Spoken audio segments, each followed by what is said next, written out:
दोस्तों आज हम नाज़का लाइन्स के बारे में बात करेंगे। ये लाइनें पेरू के रेगिस्तान में वाक़ हैं। ये तस्वीरें हर लिहाज से इतनी परफेक्ट हैं कि इनको रियाजियाती और जियोमेट्री के इल्म के बगैर बनाना नामुमकिन है। ये निशानात अपनी साख्त के एतबार से इतने बड़े हैं कि इनको दूर आसमान से ही मुकम्मल तौर पर देखा जा सकता है। इन निशानात को एक कदीम तहजीब ने 2000 साल पहले दरियाफ्त किया था। मगर दोस्तों हैरानी की बात यह है कि 2000 साल पहले लोग बोलना नहीं जानते थे, ना ही उनके पास जदीद टेक्नोलॉजी और कोई जहाज वगैरह मौजूद था जिसके जरिए लैंडिंग स्ट्रिप्स और निशानात वगैरह बनाए जा सकते। तो हकीकत में इन निशानात के बनाए जाने का मकसद क्या था? इस तरह के अजीबो गरीब स्ट्रक्चर बनाने के बाद नाज़का की तहजीब के लोग अचानक कहां गायब हो गए? क्या आप जानते हैं कि लैंडिंग स्ट्रिप्स और निशानात हम इंसानों के लिए नहीं बल्कि आसमान से उड़न तश्तरियों के जरिए जमीन पर आने वाले एलियंस के लिए बनाए गए थे। अब इस बात में कितनी सच्चाई है और क्या लोगों के पास इसके सबूत मौजूद हैं? जी हाँ, कैप्टन एडवर्ड का कहना है कि एक मर्तबा इस रेगिस्तान में वो अपने जहाज से नीचे झांक रहे थे तो उन्हें इस अजीबो गरीब रेगिस्तान में कुछ अजीबो गरीब निशानात देखने को मिले। इन निशानात को देखकर वो बहुत हैरान हुए और रेडियो के जरिए अपने दोस्तों को कॉल की, मगर इन परफेक्ट तस्वीरों के बारे में मालूमात फराहम नहीं हो सकी। जब कैप्टन ने अपना जहाज जमीन पर उतारा तो ये निशानात इस कदर बड़े थे कि जमीन से मुकम्मल नजर नहीं आ रहे थे। आसमान की ऊंचाई से ही ये तस्वीरें मुकम्मल तौर पर नजर आ सकती थीं। कैप्टन ने फौरन अपने दोस्तों के साथ राबिता किया और उनको इन निशानात के बारे में आगाह किया।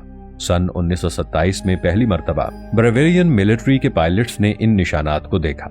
उन्होंने इन निशानात की इत्तिला वहां की अथॉरिटीज और गवर्नमेंट को दी, मगर किसी ने कोई खास तवज्जो नहीं दी। मगर जब और भी बहुत से लोगों ने इन निशानात को देखना शुरू किया और ये बात जब ज्यादा फैलने लगी तो सन 1930 में जर्मनी के कुछ रियाजीदान और माहिरीन आसार कदीमा की एक टीम जो मैरिया रेची के साथ इस रेगिस्तान में आई थी, इन सबको ये निशानात देखकर कुछ अजीब सा एहसास हुआ कि इन निशानात का ताल्लुक इंसानी दुनिया से नहीं हो सकता। इस बात की सच्चाई को जानने के लिए उन्होंने 1930 से इस रेगिस्तान में इन लकीरों का गहराई से तज्जिया करना शुरू किया। जब उन्होंने इस तस्वीर की लंबाई और चौड़ाई नापी तो वो हैरान रह गए, क्योंकि जसामत में वो तस्वीरें आम तस्वीरों की तरह नहीं थीं, बल्कि इनमें से कुछ तस्वीरें इतनी बड़ी थीं कि इनके ऊपर एक पूरा शहर आबाद हो सकता था। वो तस्वीरें बंदरों, मकड़ियों और कुछ बहुत बड़े बड़े परिंदों की थीं जिनको नापना बहुत नामुमकिन सी बात लगती थी। कुछ अशकाल इतनी सीधी और वाज़ेह बनी हुई थीं कि वो किसी साफ शफाफ रनवे की तरह कई किलोमीटर तक फैली हुई थी। सोचने वाली बात यह है कि इतनी दुरुस्त अंदाज और मेजरमेंट्स के साथ ये इतनी बड़ी बड़ी तस्वीरें कैसे बनाई गई थी, क्योंकि इनको जमीन पर खड़े होकर नहीं देखा जा सकता था और इतने साल गुजर जाने के बावजूद भी ये अशकाल यूं की तूं हैं, इनमें कोई तब्दीली नहीं आई। क्या ये वाकई उड़न तश्तरियों का लैंडिंग मकाम है जहां आज भी एलियंस आ जा रहे हैं? मगर ये सवाल जानने से पहले यहाँ पर बसने वाली तहजीब पे थोड़ी सी रोशनी डालते हैं। नाज़का सिविलाइजेशन इस मकाम पर 2000 साल पहले आबाद थी, मगर ये सारी तहजीब एक ही दिन में कहीं गायब हो गई। ये कैसे हुआ? ये तहजीब एक पुरसुकून दुनिया का हिस्सा थी। इनके पास जदीद आबपाशी का निज़ाम मौजूद था। इन्होंने जदीद रियाजियाती स्ट्रक्चर बनाए। उस दौर में जदीद आलात, टेक्नोलॉजी, ये सब ना होने की वजह से इस कदर परफेक्ट स्ट्रक्चर ये एक मौजज़ाती कारनामा लगता था। तो क्या किसी दूसरे सैयारे की मखलूक ने इनकी मदद की थी या आसमान से एलियंस उतरे थे? रिसर्चर्स ने जब इन स्ट्रक्चर्स पर रिसर्च की तो कुछ चौंका देने वाली बातें सामने आईं। ये स्ट्रक्चर कोई आम स्ट्रक्चर नहीं थे, बल्कि ये फल्कियाती नक्शे थे। रिसर्चर्स ने जब इस ह्यूमन बर्ड की तस्वीर पर रिसर्च की तो ये बात सामने आई। ये तस्वीर आसमान पर बने सितारों के निशानात का कुछ इस तरह से बुर्ज बना रही थी। बंदर की तस्वीर भी रोशनी के एक बड़े बुर्ज से मेल खा रही थी और सीधी लाइन की तरह बने हुए स्ट्रक्चर साल के कुछ खास दिनों पर मुहित सूरज और चांद की समत का तयन कर रहे थे। साल 1976 में माहिरीन आसार कदीमा के एक अमले ने इस रेगिस्तान में कुछ गार दरियाफ्त किए। जब वो गार के अंदर गए तो उन्होंने वहां की दीवारों पर अजीबो गरीब और पुरअसरार पेंटिंग्स बनी हुई देखी। इनमें से कुछ तस्वीरें बहुत बड़े बड़े सरों और आंखों वाली एलियन नुमा मखलूक की थीं। कुछ तस्वीरों में यूं लग रहा था कि आसमान से कोई पुरअसरार मखलूक जमीन की तरफ आ रही है। कुछ तस्वीरें ऐसी थीं जो देखने में इंसान लगते थे, मगर उनका सर किसी और दुनिया की मखलूक का लगता था।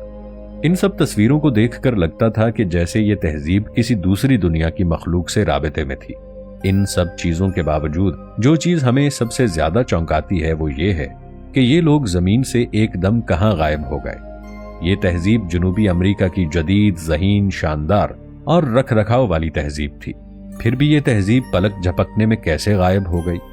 سن 1990 میں اس ریگستان میں کھدائی کی گئی تو وہاں پر اس تہذیب کے لوگوں کی ہڈیوں کے ڈھانچے ملے، مگر وہ ڈھانچے کافی عجیب و غریب قسم کے تھے۔ کچھ لوگوں کے سر دھڑ سے الگ تھے، ایسا لگ رہا تھا جیسے کسی نے خود سر اور دھڑ کو الگ کیا ہو، اور کچھ کھوپڑیاں عام کھوپڑیوں سے کافی لمبی تھیں۔ جب ان ہڈیوں پر ریسرچ کی گئی تو ان میں سے کچھ ہڈیاں جانوروں کی تھیں۔ ریسرچ کے دوران یہ بات بھی سامنے آئی کہ کچھ لوگوں کی ہڈیوں پر ایسے کٹ لگے ہوئے تھے جیسے کسی نے تیز دھار آلے کے ساتھ یہ نشانات بنائے ہوں۔ کچھ ریسرچرز کا کہنا ہے کہ قدرتی آفات ان سب کی موت کی وجہ بنی ہوگی، کیونکہ جس دور میں یہاں یہ تہذیب آباد تھی اس وقت ایک شدید زلزلہ آیا تھا۔ ریسرچ میں یہ بھی پتا چلا کہ یہ تہذیب تقریباً 40 سال تک قحط سالی کا شکار بھی رہی، تو یہاں پر موجود پانی کے ذخائر سوکھنا شروع ہو گئے اور آہستہ آہستہ اس تہذیب پر زندگی تنگ ہونا شروع ہو گئی، اور اس طرح یہ تہذیب صفحہ ہستی سے مٹتی چلی گئی۔ ایک نظریہ یہ کہتا ہے کہ اس تہذیب کے دوسرے سیارے کی مخلوقات کے ساتھ تعلقات تھے، اور اس مشکل وقت میں دوسرے سیارے کی مخلوق ان کو اپنے ساتھ اپنے سیارے پر لے گئی۔ سن 1980 میں جب UFO ریسرچر اس ریگستان میں سیدھی بنی ہوئی لائنوں پر ریسرچ کر رہے تھے جو کسی رن وے کی طرح بالکل سیدھی تھیں، ان سیدھی بنی ہوئی لائنوں میں ایک عجیب قسم کی انرجی بھی ریکارڈ کی گئی جو کہ ریڈیو سگنلز کی طرف اشارہ کرتی تھی۔ اگر یہ ریسرچ سچ پر مبنی ہے تو کیا کسی زمانے میں یہاں پر UFO اترتے ہوں گے؟ ناسا نے جب سیٹلائٹ کے ذریعے اس ایریا کا امیج کیپچر کیا تو انہوں نے یہ بات نوٹ کی کہ کچھ سٹرکچرز کے پاس الیکٹرو میگنیٹک روشنی جیسی انرجی کے ذرائع موجود ہیں۔ اس تہذیب میں بسنے والے بزرگوں کا کہنا تھا کہ ان کے باپ دادا اڑن تشتریوں کا ذکر کیا کرتے تھے۔ اسی طرح سن 1960 میں بھی کچھ لوگوں نے یہ دعویٰ کیا کہ انہوں نے اس ریگستان کے اوپر عجیب قسم کی اڑتی ہوئی روشنیاں دیکھی ہیں۔ سن 1986 میں ایک پائلٹ نے یہ دعویٰ کیا کہ اس نے اس ریگستان کے اوپر ایک عجیب چمکتی ہوئی لائٹ تیزی سے اڑتی اور غائب ہوتی دیکھی ہے۔